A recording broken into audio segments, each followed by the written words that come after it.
कोकणामध्ये भाजपचे आमदार नितेश राणे यांनी उद्धव ठाकरे यांना मोठा दणका दिलाय।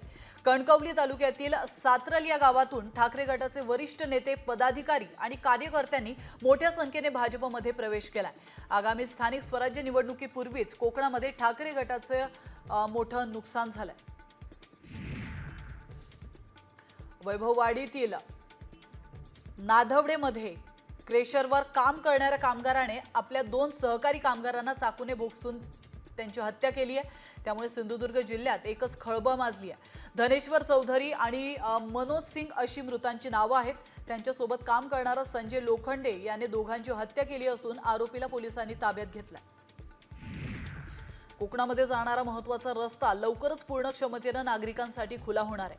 मुंबई गोवा महामार्गावरील कशेडीच्या दोन्ही बोगद्यांच्या पोलादपूर बाजूकडील वीज पुरवठा कार्यान्वित झालाय। रत्नागिरी बाजूकडील वीज पुरवठा 15 दिवसातच पूर्ववत होईल। त्यामुळे 15 मे पूर्वी दोन्ही बोगद्यांमधील वाहतूक पूर्ण क्षमतेने खुली होणार आहे।